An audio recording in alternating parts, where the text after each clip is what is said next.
Hello. I'm so happy to be here. How are you guys today?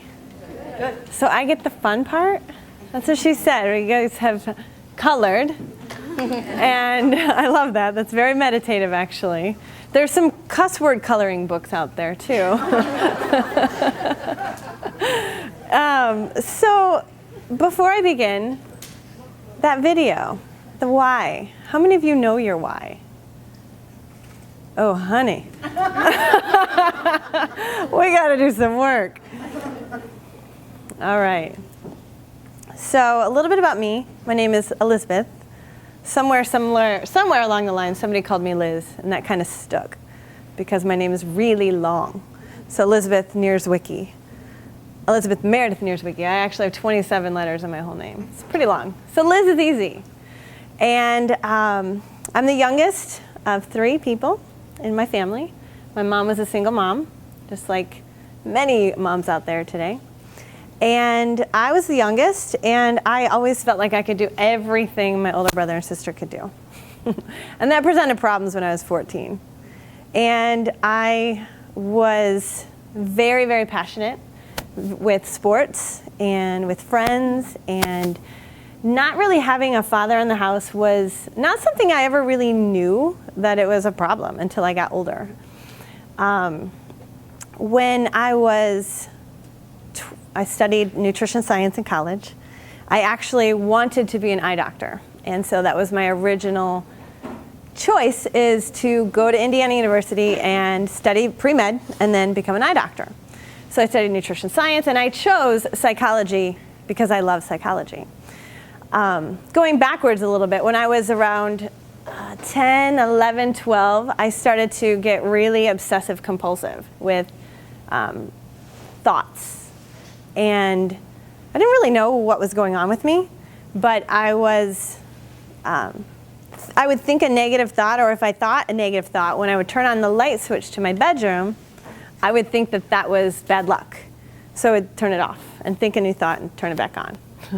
Little did I know that actually is pretty powerful. But at that point in time, the obsessive compulsive part of it wasn't healthy. And I just didn't know it. And a lot of kids develop obsessive compulsive behaviors. And some of them don't ever get out of it. Some of them don't have that emotional intelligence to even be able to understand that there's something wrong with that. And this went on for years. And I remember one time just wasting a lot of time doing what I was doing. And at 12 years old, I sat on the edge of my bed and I had a talk with myself. And I said, look, girl, if your older brother and sister get a hold of this, they're going to have you. They're really going to give it to you. And it was more like just kind of protecting myself that I had to get rid of it. And so in that moment, I decided, all right, it's got to go.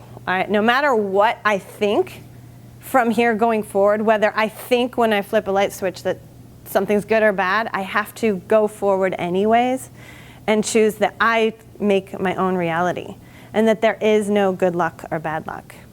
So I did.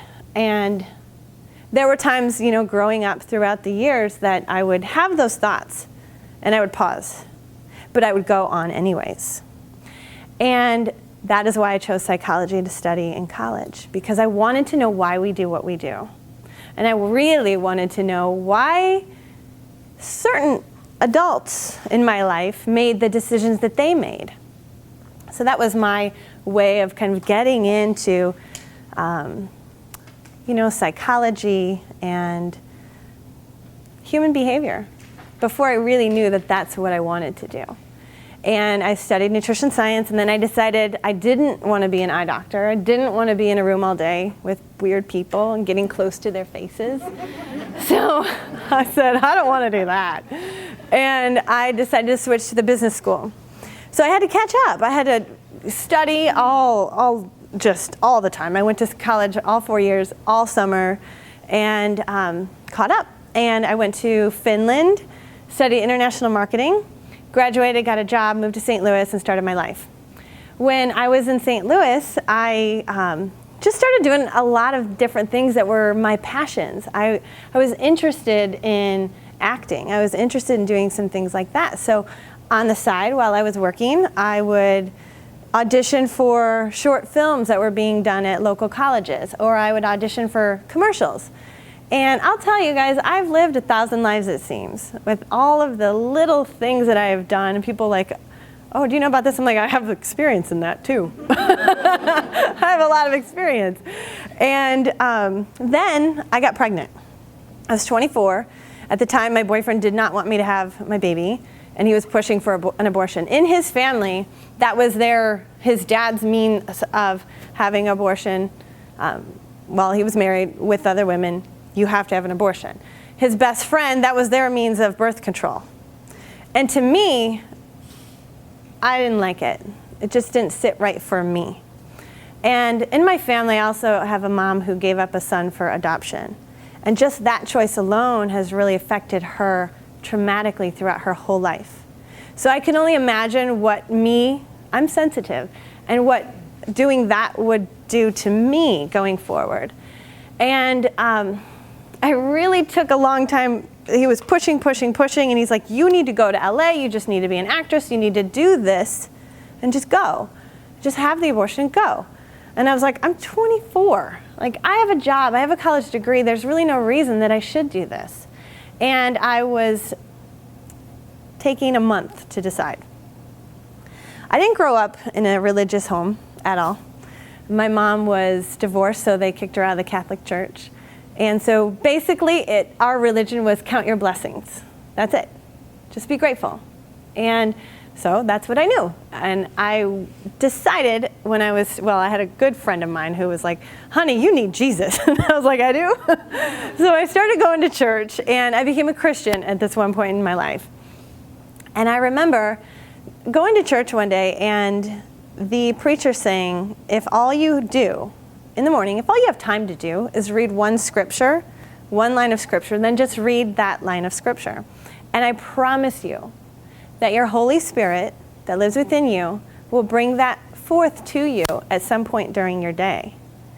And I woke up before my alarm this day, and I woke up to this voice that said, read a scripture. And I was like, whoa, okay. And honestly, that's the first time I've ever had anything like that happen to me. And that strong. We all have that internal nudging and those voices that we hear. But this is powerful. This is really strong. And it was so blatant. And then I went and showered, and the voice again, I'm washing my hair, read a scripture. And then I go eat, and I'm eating my cereal. When I ate cereal, it said, read a scripture. And then I'm drying my hair, and it's still long back then, and it's once again, read a scripture. And I got dressed, and I just kept ignoring it. I just kept ignoring this little nudging. And finally, I grabbed my briefcase, my purse, my keys, and everything, and I went to leave my apartment, and I put my hand on the door, and it said, read a scripture. And I was like, okay. I dropped everything, and I went back to the only little book that I had. I didn't even have a Bible yet. But I had one book that had lines in it, and I opened it up, and it said, for those who believe in me, from their belly shall flow rivers of living water. And in that moment, it's like the world really just stopped. And as scared as I was like, oh, is this real? Did this really just happen? Am I hearing something? Yes, of course. Now I know, of course. That is a kick in the ass. And we don't get those nowadays. We just don't get that very often unless you are so tuned in. Most of the time it's just these little nudges. And I left, and I felt very connected, very like, oh my gosh, okay, God's got my back. I'm good. I'm going to have my baby. And then more pressure from my son's father. And I decided, and then I forgot about it. And I decided, all right, I'm going to go. I'm going to do this. I'm going to have an abortion. So I went to the clinic, and they do an ultrasound to see how far along you are. And I was 12 weeks, and they did a vaginal ultrasound to see. And you can't really tell what you're looking at sometimes, it's blurry, and I had no idea. And I asked the lady first, before I even saw anything, I said, can I see the screen? And she said, well, we're really not allowed to let you see it.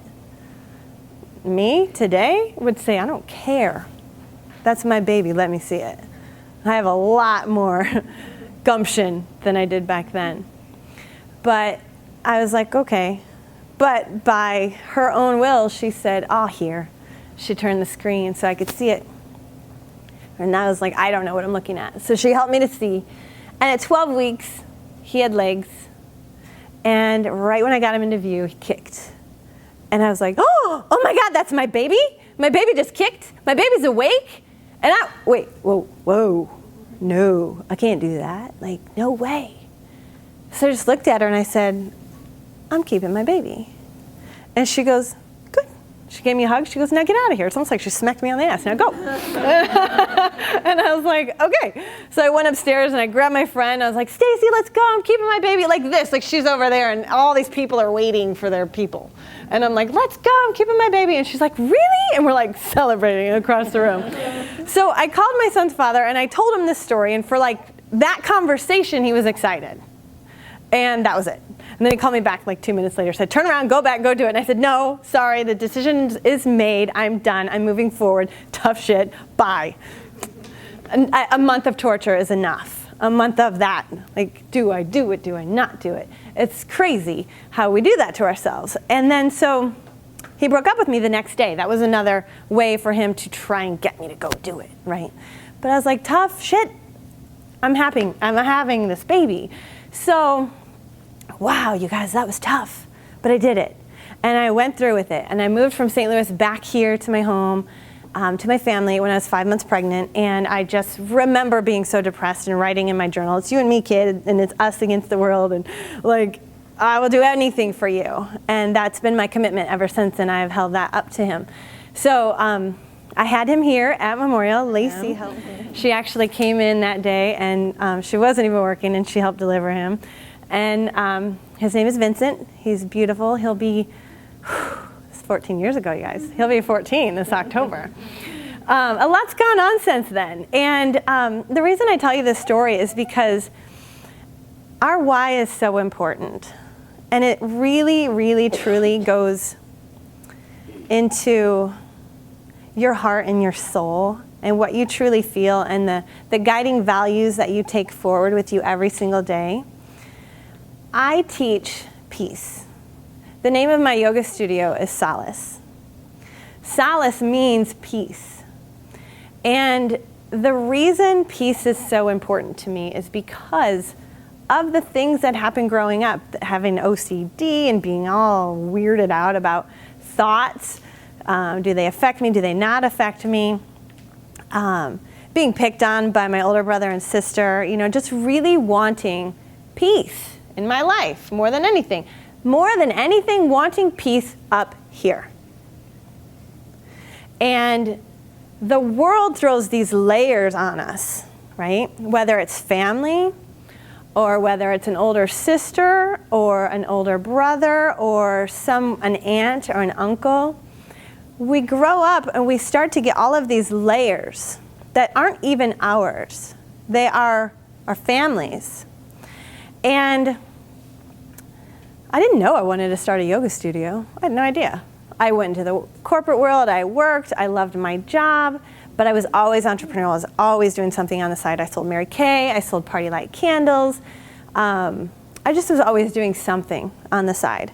And I didn't have a lot of passion for, I sold Nextel phones at one point in time. And that was like, this is just a job. It's just a job. I didn't have passion for it. And I wanted something that actually could help people. I wanted to do something that was helpful. And being a single mom, I had a house built for my son and I. I had a really good job that I actually loved. And this was in Elkhart, Reach 360. I was the marketing director and their HR director. I told you I've lived 1,000 lives. I was an insurance agent. I was a marketing director. And I built their marketing team and built all of their contracts with United, with Anthem, and built that up for them. But I had a lot of stress. And at the age of, I think it was 32, I got shingles. What? Like, Doc, isn't this for old people? And he was like, anybody can get shingles. He's like, you have stress. And clearly, you're working out and your yoga is not enough. You're going to have to do something else. I actually talk about that in my book. And there's a funny section on that, so I'll just leave it at that. And so with peace and with our journey, we find that we are moving and we're waking up daily and we're just we get on automatic mode. And we're really putting all of our best stuff in to our employers and to our families. And a lot of times our own personal health takes the back seat. And sometimes we don't even realize it, that we're doing that we're putting ourselves on the back burner. And one big, huge indicator of that is, are you happy? It's truly that simple. You're either happy or you're not.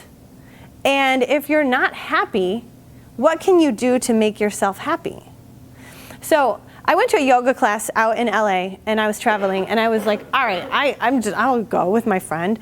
And we went, and I left, and I felt like I could float in between my steps. I was like, whoa, what is this feeling? I didn't smoke anything. I didn't drink anything to feel this way. What is this? And my friend was like, oh, you just have that yoga high. And I was like, what is that? Since I love science, I was like, I need to know what this is. So I looked when I got back. I was like, I need to find a school. I want to know what this is because it's real. And whatever happened to me that day in that yoga class, I need it like daily. And so I enrolled at a school. I became a yoga teacher. I didn't learn what that was. They didn't know in my school. But Boston University did a study, and they did a study on walkers and yoga people, yoga teachers and new yoga students. And they tested the GABA levels in their brain. And they found that the yoga group and the yoga teachers had like triple levels of GABA, gamma-aminobutyric acid, which is one of the primary neurotransmitters that calms your central nervous system, and it gives you that yoga high.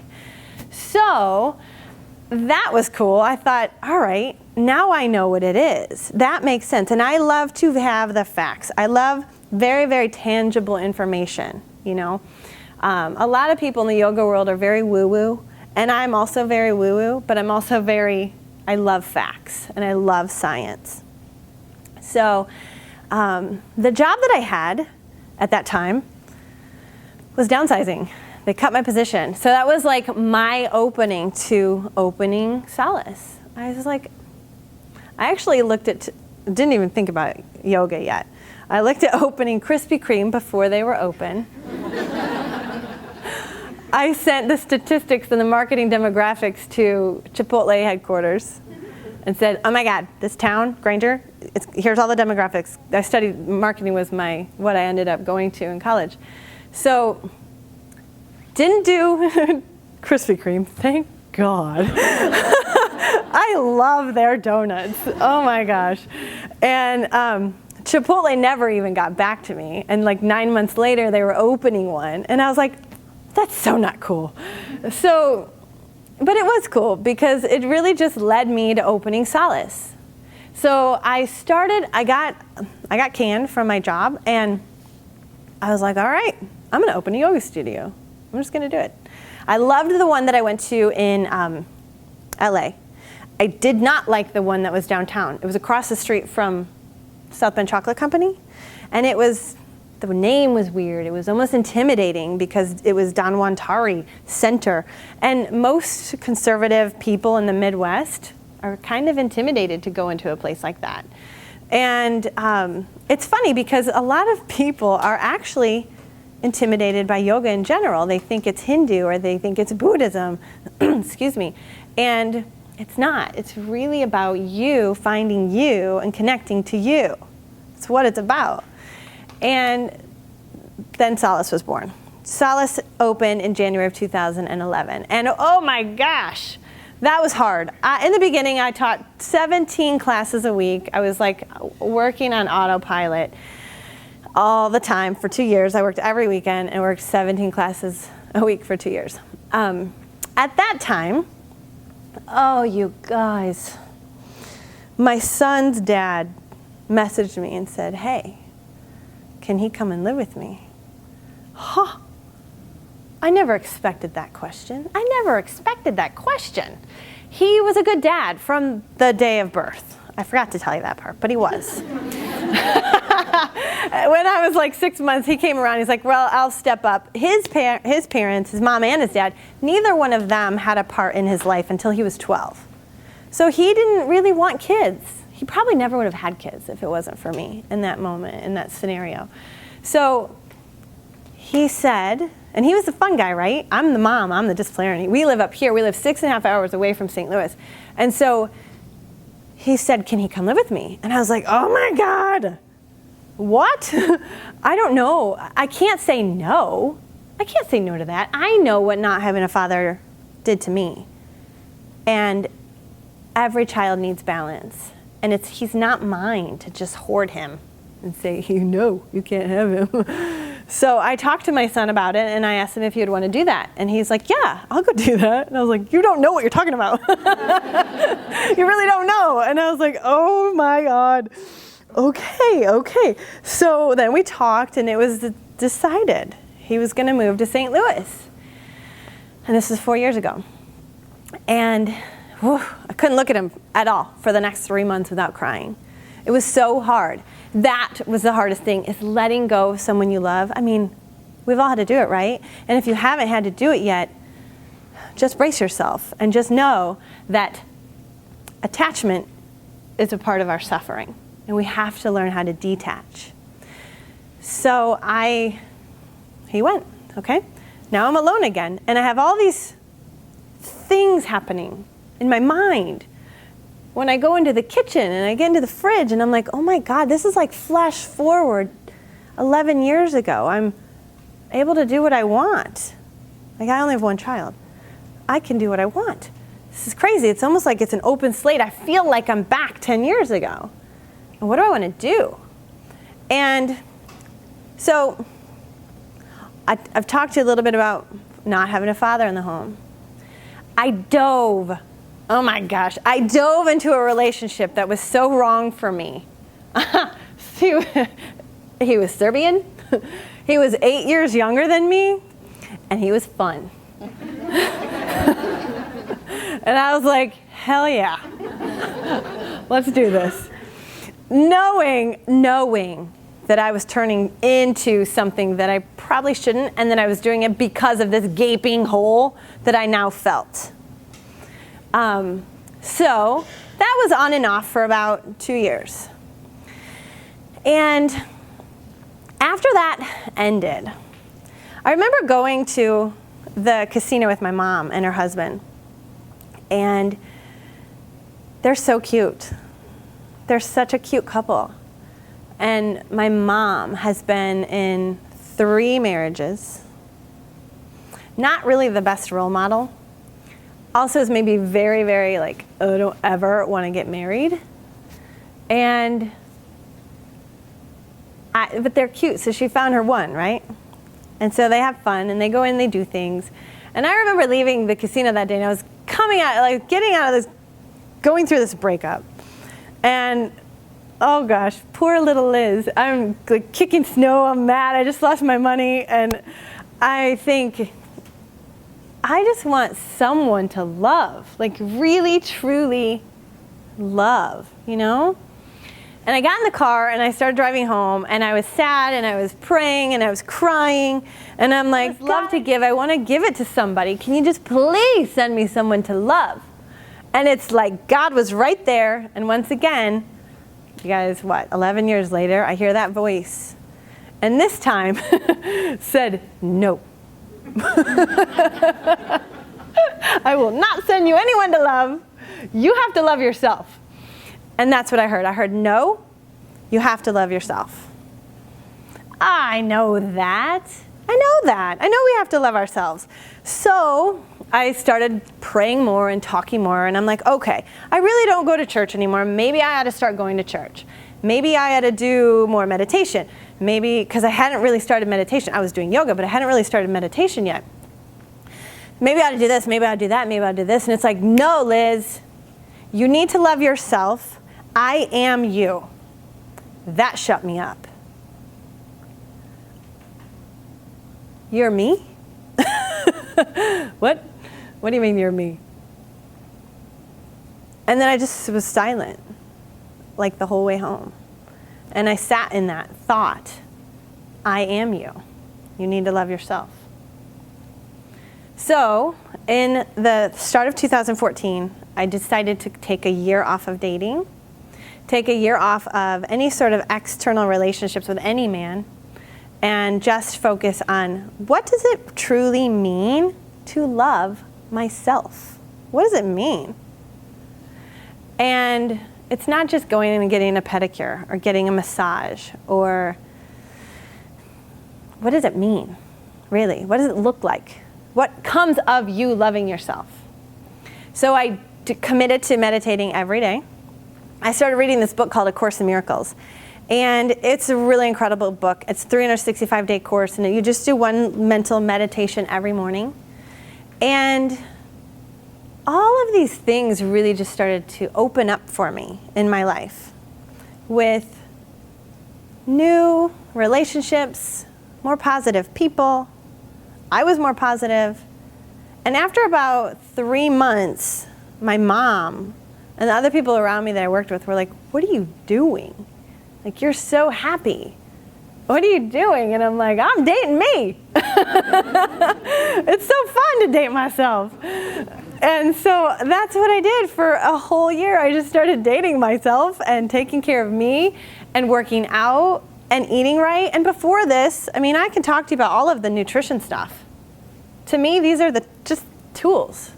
What's really important is your happiness, your peace in here with yourself. When you look in the mirror, here's an exercise. When you go into the mirror, can you look at yourself? This is one of the very first things I did in that year. Look in the mirror and say, I love you, and say your name. And do it 10 times and try not to cry. Jake, how'd that work for you? I told him to do it. He's like, I'm going to go home and do that.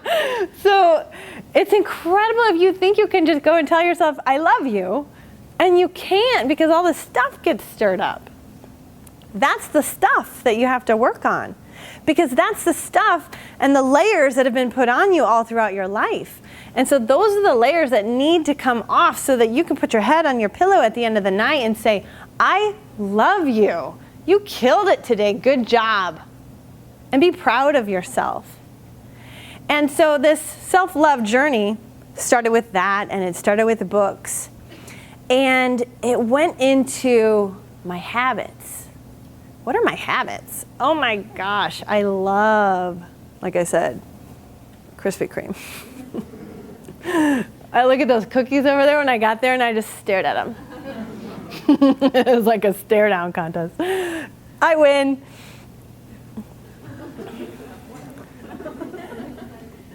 Going back, 2012, I went paleo because I had a lot of health issues. Not that bad, actually, just little things like allergies, really bad red eyes at certain points during the year. Certain food triggers. When I would eat, when I'd go to, something like this, and you don't necessarily know everything that's put in the food. And so you have something, and for me, later on, I would get stuffy. And that happens when we have something like a red dye or some sort of preservative. They're triggering our body in some way. Something's happening in here. I had chronic constipation pretty much my whole entire youth because we grew up on the standard American diet. We ate macaroni and cheese, we ate pasta, we ate bread, we ate cereal. Cereal was my go-to. I had allergies, I had skin rashes, and constipation. So nothing major, but it all starts somewhere.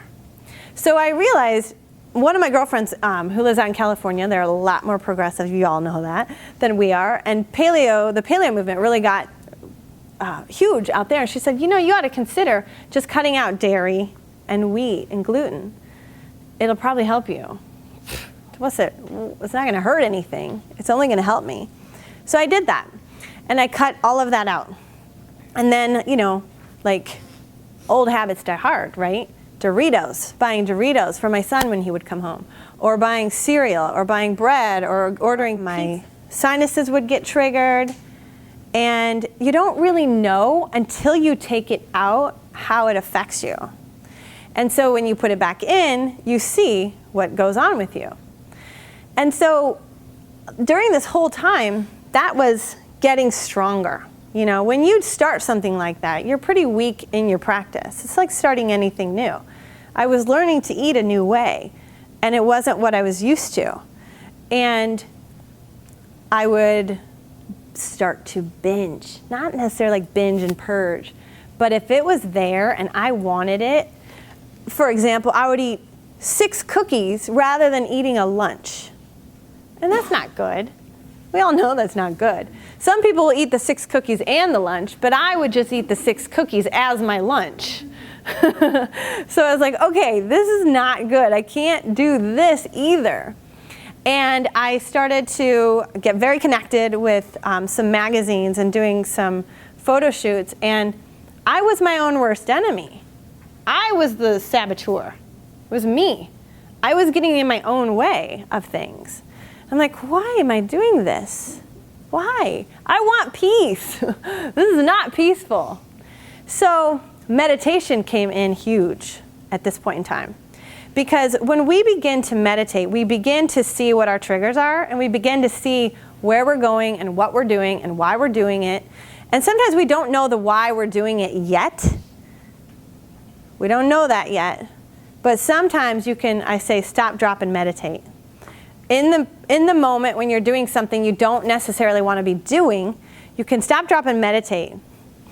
I have a client, and she told me that, Liz, I'm eating cookies.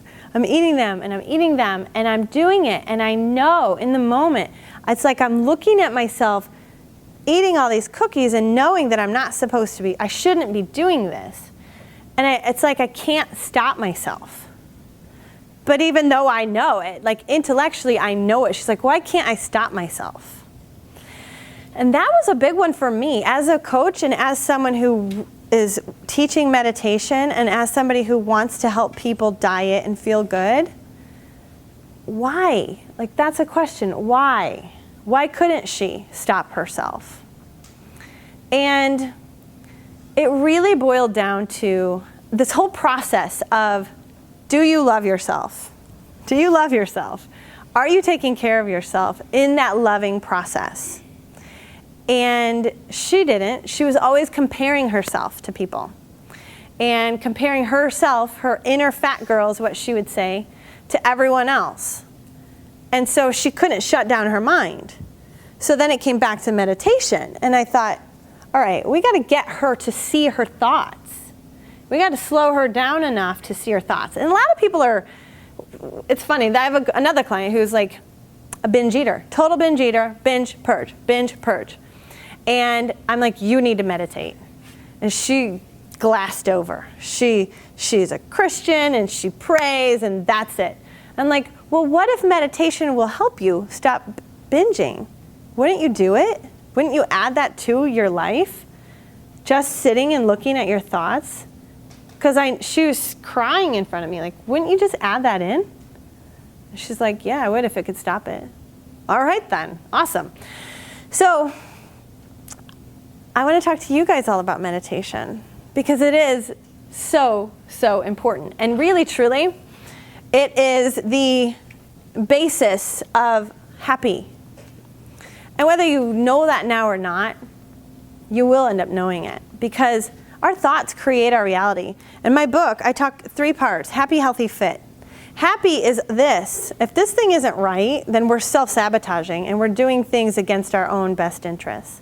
And in healthy, I talk about the nutrition science, gut health. And in the fit part, I talk about, I also became a personal trainer, is energy system training and how to really truly burn body fat, become a fat burner, become a fat burning machine. It's all here. I'm focusing with you. I can focus with you on anything. So I just wanted to point that out because you can ask me anything.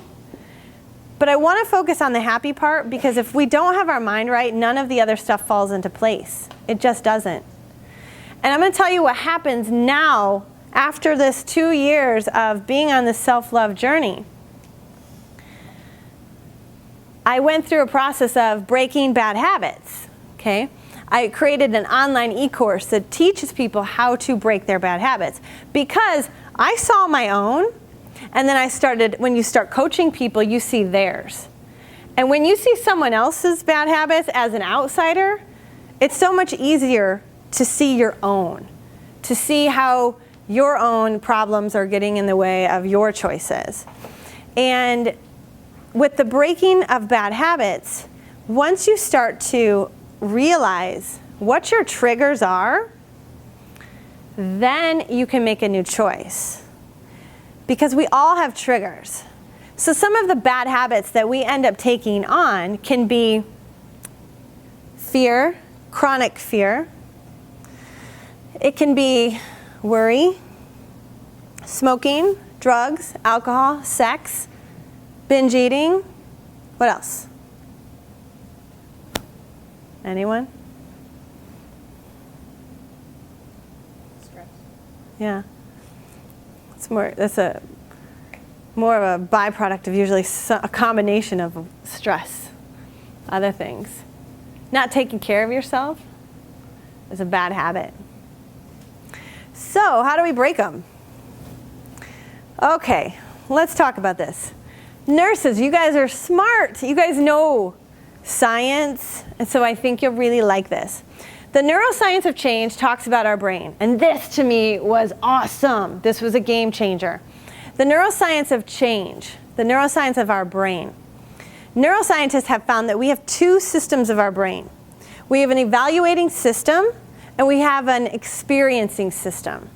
The experiencing system is here, processing the sights, the smells, the feelings,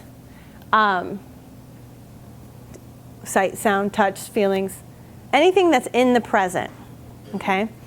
Now, if you think of like when you're first learning how to do something, all of your systems are pointed at that new thing because you need all of it to learn, right? But like driving a new car, eventually you get to a place where you can drive that car, music on, windows down, yelling at the kids, and you're good. Like you don't have to even think about it anymore. That's our automatic mode. So once something becomes a habit, it goes into our automatic filing cabinet. And it just becomes easy. And the brain is always working on our behalf to do things easy for us. Okay? So any habit that we have, any bad habit that we have, is now in the automatic system. Ha! Guess what turns that automatic system on? You know it. Yes? What? Stress. Yes, it's stress. Stress. So whatever bad habit you have, your stress is activating it. Now that is awareness. That's one key step in breaking your bad habit. Okay? So for me, I was doing something a couple weeks ago. As an entrepreneur, you always have to learn new things. You always have to learn even how to build a website from scratch. And I'm learning this new system, this system called ClickFunnels. And oh my God, I'm like, oh, I have to learn that now too? I just got this down. And like, it's seriously like always, like I'm always in college. Like, I don't want to keep learning. I just want to live. And so I realized I have to learn more. And I'm like, okay, so hunker down, get ready to work. And then all of a sudden my brain goes, you're hungry. I just ate like a half an hour ago. I wasn't hungry. But I knew that was a trigger. That stress response of not wanting to do the work was a trigger for me to avoid it, to escape it. And my escape was, hey, you're hungry, let's go find something to eat. I didn't. I went and got water instead. But that is so key. It's for us to really start to see what our triggers are when stress hits us. Now, I'm going to tell you one thing that's really hard. For people who smoke, your triggers are hundreds and thousands. Okay? Because your brain when it builds a new habit, it looks for anything that it can to build this new habit. So a person becomes a trigger. An environment becomes a trigger. Your car becomes a trigger. Your reaction to your boss becomes a trigger. Your reaction to your spouse becomes a trigger. Anytime you have turned to that cigarette for escape, that thing that you escaped from was your trigger. So that's why breaking smoking is so hard for people, because there's so many triggers. Some of the other triggers aren't as bad, but procrastination is another bad habit. I learned that when I was writing my book. That was like really bad. I found myself, all right, outside, writing my book, gonna sit down and write. Yep, I'm good. And then I look around me and I'm like, it's dirty. I wrote a couple words and I was like, I'm just gonna clean. So I find myself a half an hour later, literally I'm outside under the pergola and I've got like the cushions off, everything moved, and I'm sweeping. And it's like I stepped out of myself and I saw myself totally procrastinating. And I looked at and I just stopped and I laughed, because what can you do? I realized I'm totally procrastinating, doing what I really, really want to do. So that's why I'm here today, because for you all, I want you to know your why. I don't need to know your why, but I want you to know your why.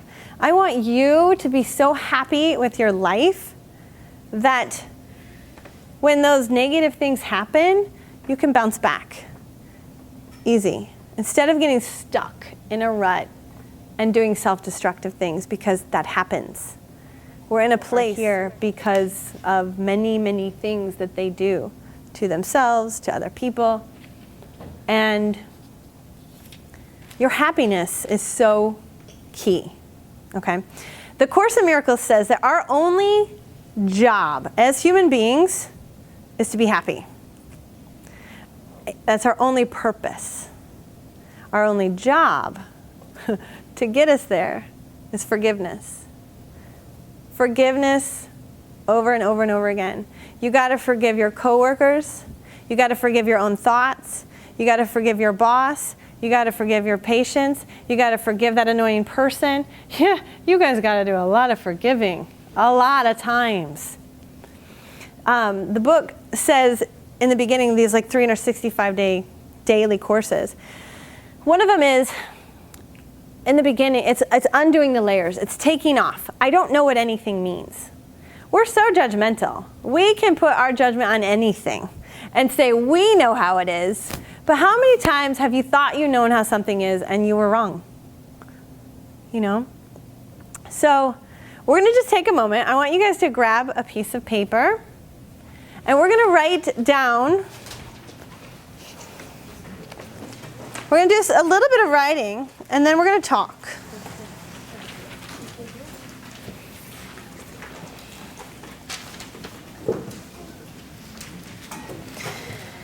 I'd like for you to write down, and this is huge, because sometimes we don't want to share our deepest truth. We're scared to share it. We're scared of other people's judgment. We're scared that somebody will see it. We're scared that our spouse will see it, and we don't want them to know the real truth, right? So I want you guys this is for you. And if you have to leave today, if you feel that you can't take this home, you can't lay it on your kitchen counter because you won't feel safe, then you can trash it.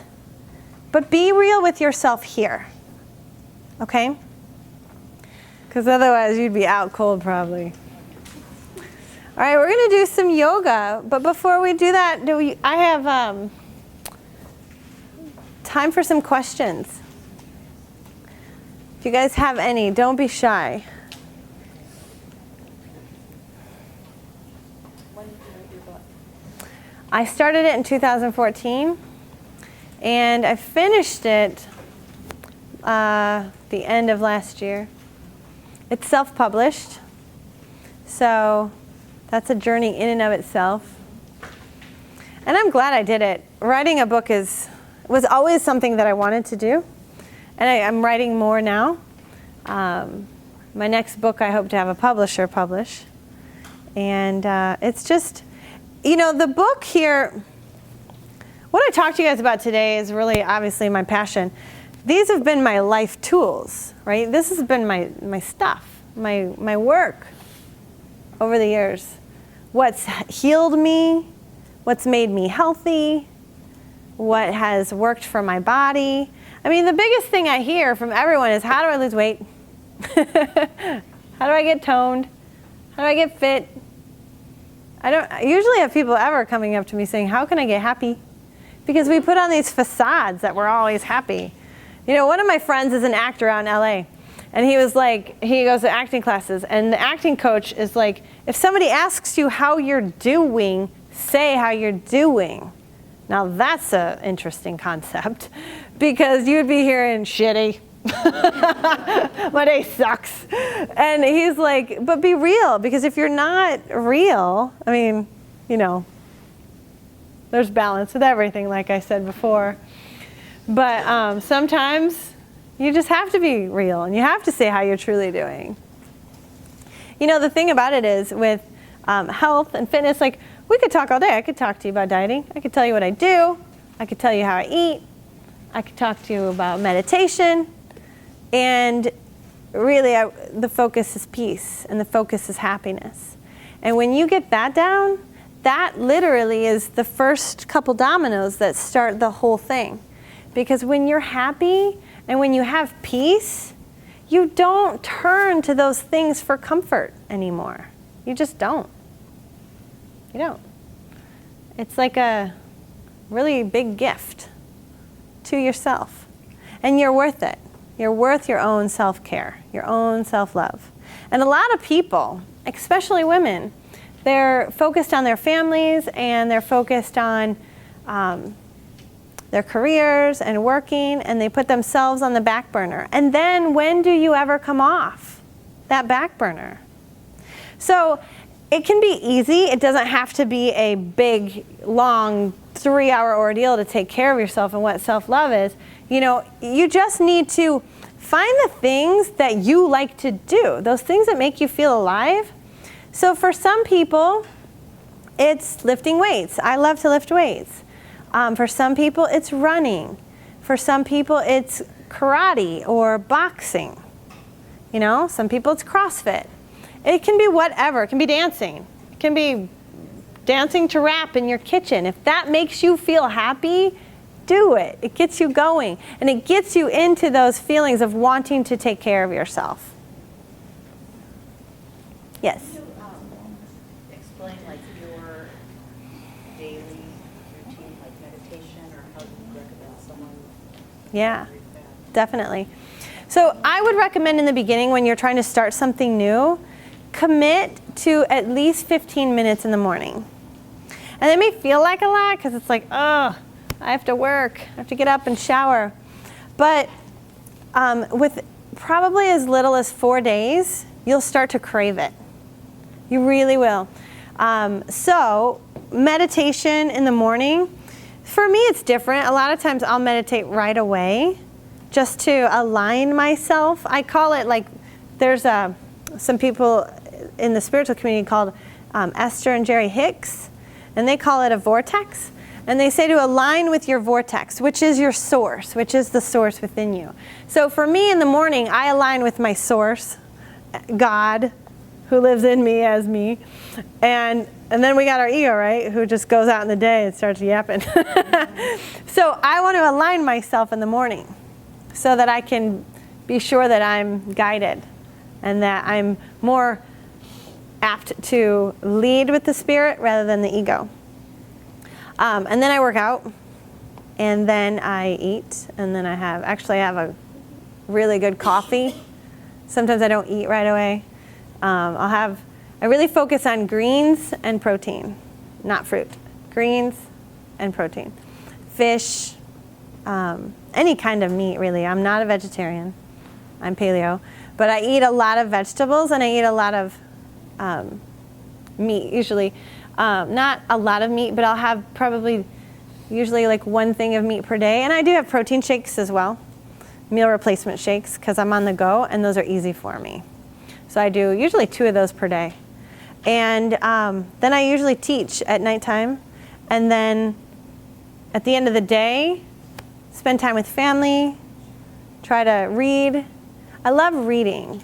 And reading is a really good way to get yourself into inspiration.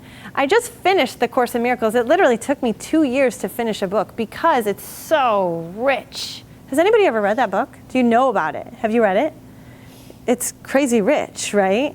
Like you'll read a line and you're like, oh my gosh, I have to meditate on that for the whole day. And it's true. So it literally took me, I did a year of the 365-day course, but it took me a year to get through the whole text and the manual for teachers. When I got done with that book, it was 2 weeks ago, I had no spiritual books in my cabinet. I was like, oh, what do I do? So I went on a binge and I got like 10 books.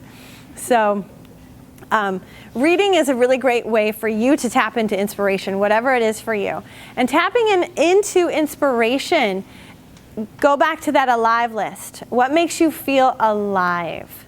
Because that is the key component to your happiness. When you can do something every day that makes you feel alive in some way, shape, or form, you're so much more apt to be living your path. Because you'll get out of that victim mode, that depressive state, life sucks, it's never going my way, bleh, all that, you get out of it. And I have a quote here that says, this life in you is God's first and last chance to show up as you. I love that. So rock it. Every day. Every day you're born again, in my opinion. Every day you have the opportunity to wake up and show the world who you are and show your gifts. And yesterday is over, so just live in the day. One of my family members I think a lot of us, honestly, have parents who had alcoholic parents, and their parents were maybe beat them, maybe molested them. That happened to my parents, my mom. She wasn't molested, but she was beaten by her parents, and they were alcoholics. And it really affected their whole family, you know. And so our generation is different. Like, we grew up from that, their children. So my grandparents, for example, I'm 38. My grandparents were in the war, and they were fed fear all the time. Fear is the devil. It's awful. And they were fed fear all of the time, and they were always trying to escape, right? Into alcohol, into drugs, into molesting, into beating people. And they were chronically stuffing everything, this fear, and escaping. And they did what they did, and then they had our parents, and our parents had us. And luckily, my mom broke the cycle. But the thing is, my mother she deals with depression and worry. And it's like, honestly, when you look at your life, you're like, no wonder why I teach what I teach. Because it's about really, truly helping. And what's really important is for us to find those things that align us. And every day we have a new chance. But when you're depressed and when you have post-traumatic stress disorder, if there's anybody in there that has that, it's harder for you, and you have to work harder. You do. You have to work harder to get out of it, but you can get out of it. And in the Vortex books, they talk about going on an appreciation rampage.